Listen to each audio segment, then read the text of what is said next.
Hey guys, how you doing? Good. We're good, John. How you doing? I'm well. So those of you on the YouTube audience, welcome to another Monday morning madness call. I'm going to call it in honor of March Madness, of course. With Oh, Rozella and Steffani over in you Spokane, should read Washington. this.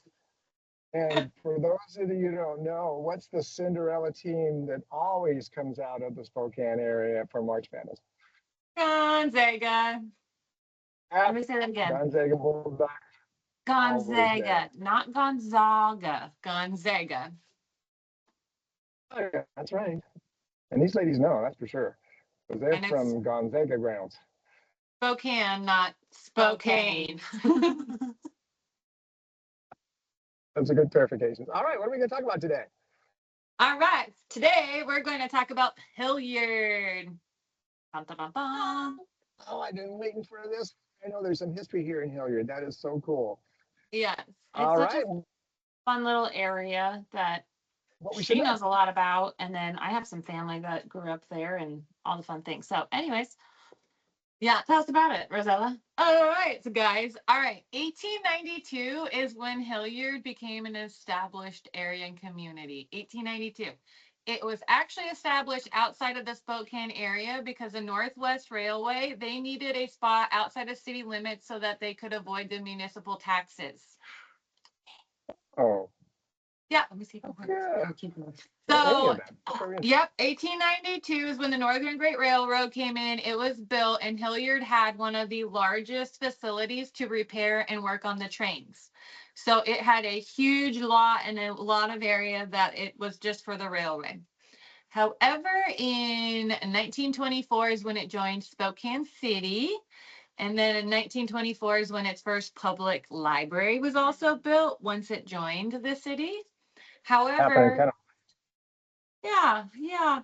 However, prior to the school being built, it had some other things built within the community, like its first school. Arlington Elementary was built in 1896. Dang. Yeah. I And this kind of area. just went to that particular school. Kind of Yeah. got And some. then in 1907 was Hilliard's first high school. And the high school actually is now Regal Elementary, which is that's where I went. I went to Regal Elementary. How cool is it? And you can share with us when you started school at Regal Elementary if you want, Rosella, but you don't have to. Oh, what when I was in the second grade when we moved here. It was in the 1990s. I know that much. Fair enough. 97-ish probably if I can think of it. Well, anyway, so the schools have been here for quite some time. Rogers High School, which is now the main high school for Hilliard, was built in 1932. So it actually isn't quite as old as some of the elementary schools or the original high schools. And my Oh, grandpappy, he graduated from over there. well, how about that? Nice. Probably in the 1950s, I think. Yeah. All right. As far as some of the listings and stats and numbers and all the things for sale in Hilliard, we've got this lovely lady doing that section for you. So Let's, Stephanie. for this area, you can go find yourself a good little fixer-upper for $105,000, believe it or not. Wow. What does that little $105,000 home look like? Well, it is going to be a manufactured home on leased land. How much is the lot rent on that bad boy? $680 a month for the lot rent. Oh, good goodness. Okay. Yeah, it doesn't make that one all that much fun. Yeah, maybe the next property. What else you got? Well, so also, just so you know, that would also be a 3-bedroom, 2-bathroom manufactured home. So if you had a desire for one, you could always buy it and then you don't have to pay the lot rent. And then you could go put it somewhere else if you wanted. There's a lot of that moving actually around town. We've had a lot of folks that we get to help. But the lot rent, that is where I'm like, ugh. And unfortunately, in a lot of our searching, we're finding that's pretty common and that's about the average of what you're going to pay these days anywhere in Spokane. Are those nice parks, would you call them? Do they have like a pool or and a clubhouse and stuff like that, or what? I mean, that would be awesome for them, but I'm going to say no. A lot of them are getting updated, honestly, but what happened is there's a lot of turnover and a lot of new management and new ownership. And so with that, they just hiked it all up, is kind of the unfortunate stories we hear.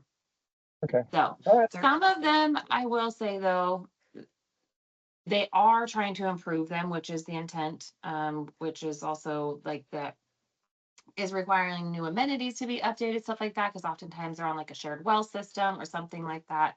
And then there are some up north that are also getting, sorry, we're spilling water over here. Some of them, they do have like a community common space, like of grass or whatever, or there's one that I know of up north too that does have a basketball court, and that was new. So that is nice for the kids and stuff like that. But not always is that the case. But that's what we're kind of hoping that the new people that do purchase the facilities. She's a hot mess express over here, so I don't mind. Yeah, it's okay. This is called authenticity at its best. Right? That they will be hopefully improving for the better of everybody. So, but on the flip side of the Hillyard area, the highest listing is coming in at $645,000. Wow. And that one, what'd you say? I said, I'm betting that's not a manufactured home in a park. Nope, that one is going to be a residential home that's 4 bedrooms, 3 bathrooms. It was custom built in the 70s and then remodeled in 2020, and it's 2,000 square feet. So, a decent sized home. But what the big one is that it's on 5.5 acres, or just under 5.5 acres. In Hilliard on 5.5 Yeah. acres? That's interesting.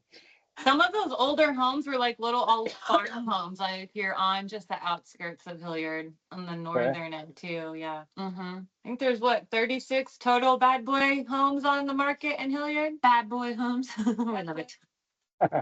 And what is the average price of those homes? Do you guys have that?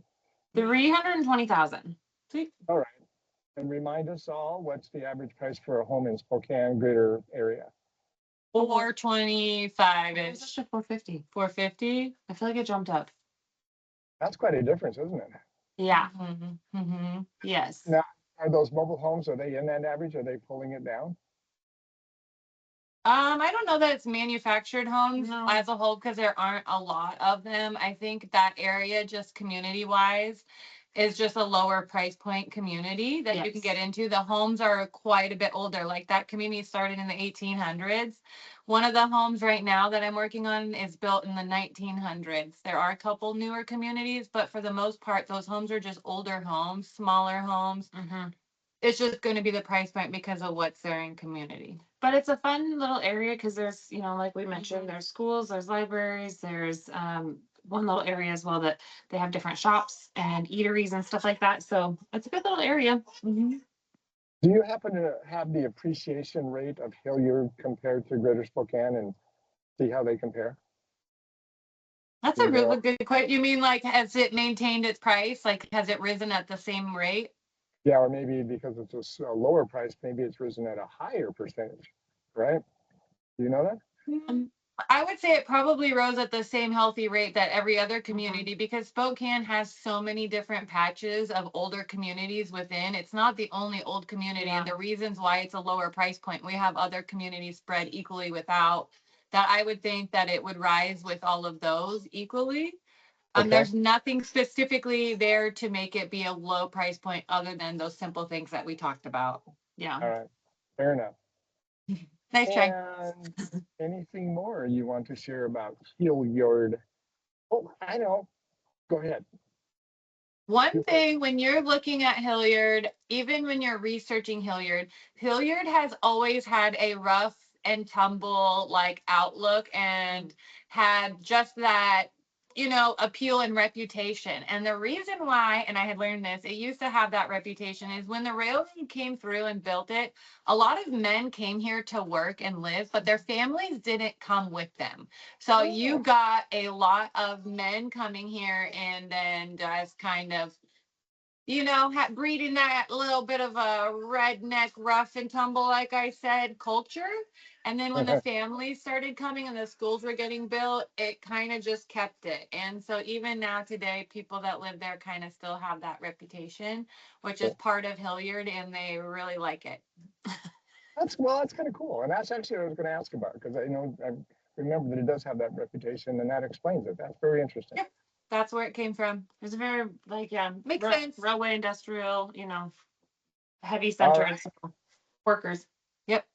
Guys, you in the audience, if you're interested in viewing a home in Hillyard or any other neighborhood in the greater Spokane, Eastern Washington area, What?